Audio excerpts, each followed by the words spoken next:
Ook in Zeeland gooit de horeca morgen de deuren open en de burgemeesters knijpen een oogje toe. Na bijna 2 jaar van volgzaamheid gaan de regels morgen overboord. En verder in deze uitzending. De provincie weet niet of Belgische grond vervuild is. En Zeeland heeft een eigen Jimi Hendrix.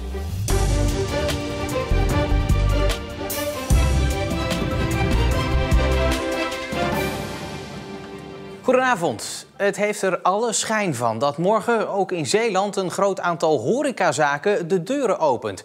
Terwijl het niet waarschijnlijk is dat het kabinet daar groen licht voor geeft. Ik praat er zo meteen over verder met de voorzitter van de Zeeuwse afdeling van Koninklijke Horeca Nederland. Maar eerst gaan we naar de kappers, die zich klaarmaken voor morgen. Nu is er nog niemand te vinden in kapperszaak Wolter Vos in Middelburg. Maar als de zaak morgen weer open mag, zal het hier storm lopen. Want de telefoon staat roodgloeiend. We hebben een hele drukke planning. We staan echt heel vol, zowel hier als in Zoutelanden. En daar beginnen ze al om 6 uur. Toen uitlekte dat de kappers zaterdag zeer waarschijnlijk weer open mogen, was het een grote opluchting. We zijn gewoon heel lang dicht geweest, voor de 3e keer.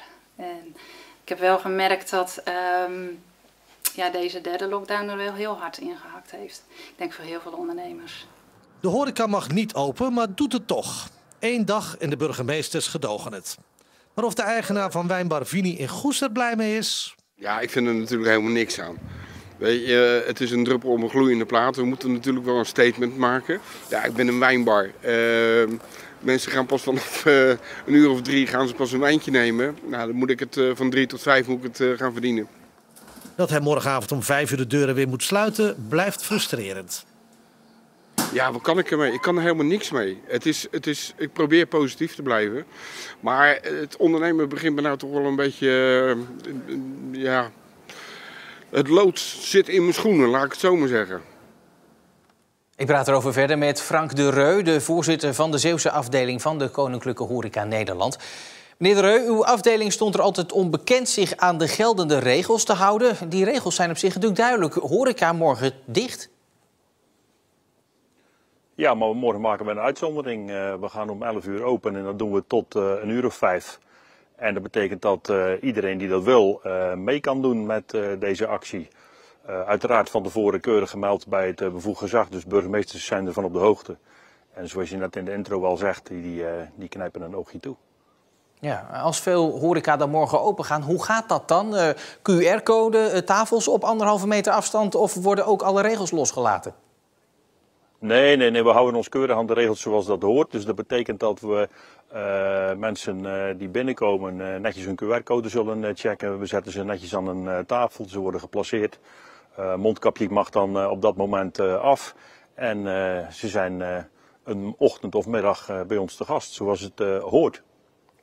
Ja, toch is het natuurlijk eigenlijk niet zoals het hoort. En houdt u zich nu, na bijna 2 jaar, ineens niet meer aan de geldende regels? Vanwaar eigenlijk die ommezwaai?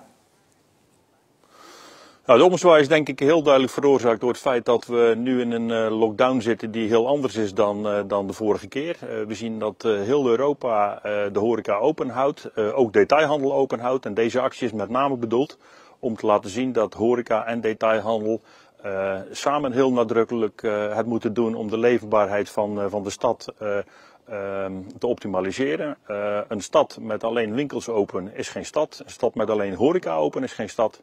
En vandaar dat we gezegd hebben, laten we met ondernemersverenigingen de armen ineens slaan en ervoor zorgen dat we met z'n allen 1 dag laten zien hoe het kan en moet. Ja, tot slot, meneer de Reu, de burgemeesters hebben laten weten dat om 5 uur dan echt de boel weer dicht moet.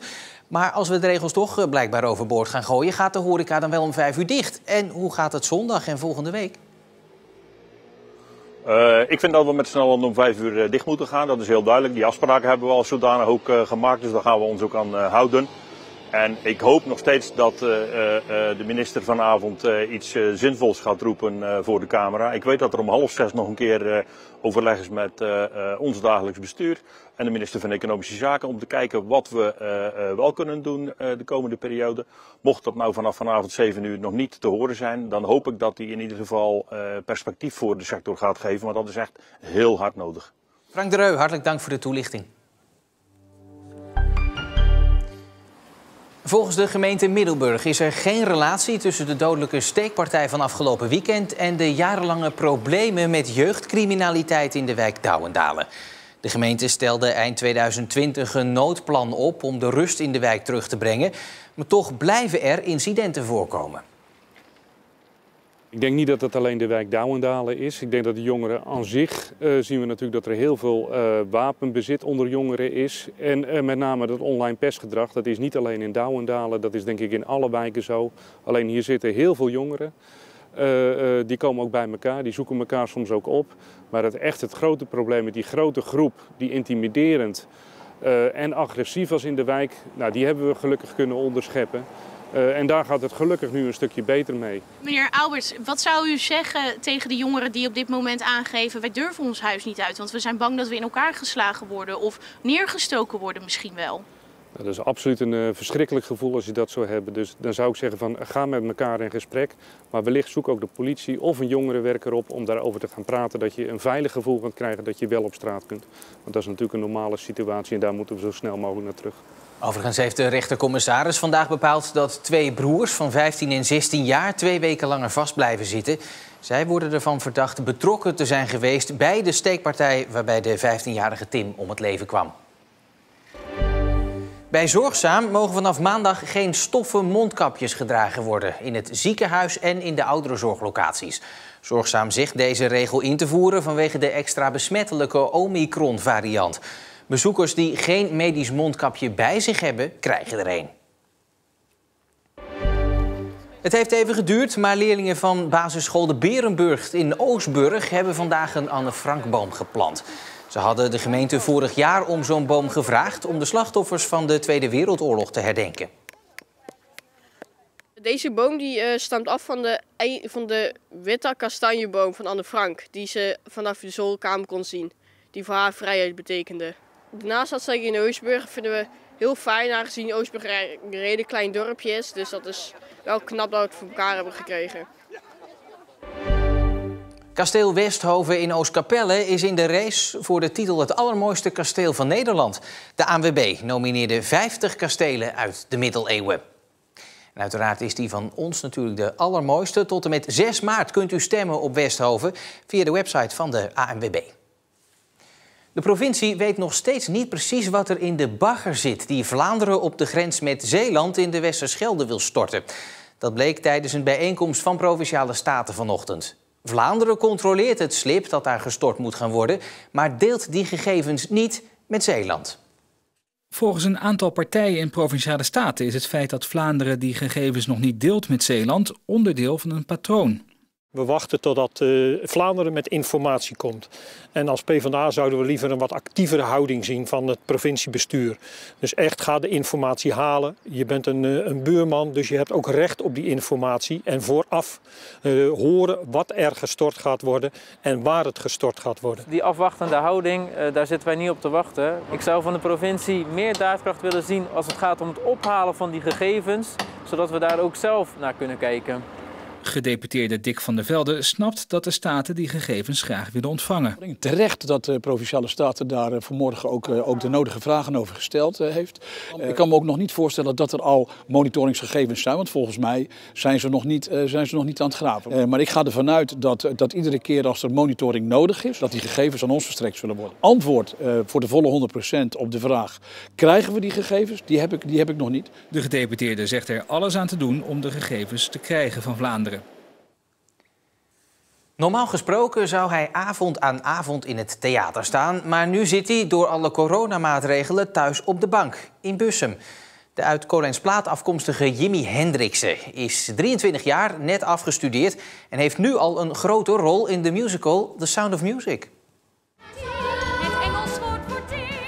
Zijn ouders hadden waarschijnlijk een andere carrière voor hem in gedachten toen ze hun zoon Jimi Hendriksen noemden. Toch koos de 23-jarige musicalacteur voor zijn eigen pad. En met succes. Ik ben dus de postbode en het vriendje van Liesel in het stuk. In Oostenrijk heb je de Anschluss. En ik kom dan zogezegd uit een familie waar het heel normaal is dat we blij zijn met de binnenkomst van Duitsland. Dus ik sluit me daarbij aan, ja. En hoe is dat voor jou om dat te moeten spelen? Het is natuurlijk sowieso een rol. Ik moet wel zeggen, als dan het stuk voorbij is en je komt bij de artiestenuitgang uit. Soms zijn er gewoon mensen die dan zeggen, oh, dat was die nazi. En dan denk ik, ja, dat is natuurlijk niet wie ik in het echt ben. Nu nog 16, straks al 17, luister wat ik je leer. En in zijn rol als Rolf mag hij ook het lied 16 dadelijk 17 zingen.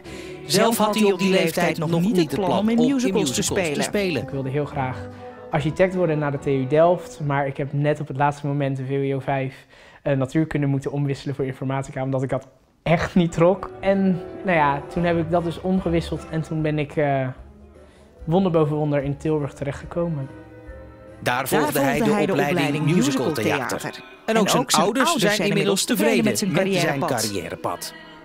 Ik ben echt opgevoed al met in de box muziek van Jimi Hendrix op. Dus die invloeden zitten er ook zeker wel in. En ik moet ook wel heel eerlijk zeggen dat mijn vader nou ook niet zat te springen tijdens de show.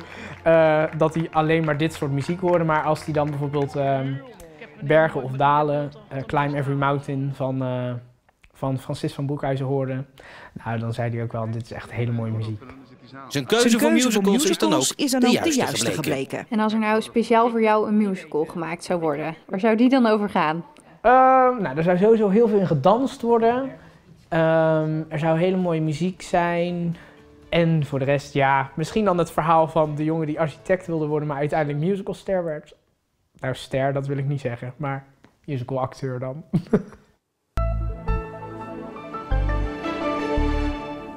Eindelijk geen mist meer vandaag, alleen nog wat in de ochtenduren, maar daarna vrij veel zon. Vanmiddag kwam er vanuit het noorden dan wel weer wat bewolking opzetten. Morgen is het nog steeds droog en dan na het wegtrekken van de mist zijn er opnieuw zonnige perioden bij 5 à 6 graden. Zondag dan neemt de wind toe en dan is er ook kans op buien. Op onze site kun je nu meer lezen over een speciaal koekje dat de bakkers van de Smulkamer in Goes hebben gemaakt, waar mensen werken met een beperking. Het zijn koekjes met de bekende Zeeuwse figuren Leuntje en Marien erop. De bakkers overhandigden vandaag het eerste zakje aan hun geestelijk vader, tekenaar Jan-Willem Hament. Meer daarover op onze site. Helaas kun je ze daar alleen niet proeven. Tot zover Zeeland Nu voor vandaag. Alvast een heel fijn weekend en tot morgen.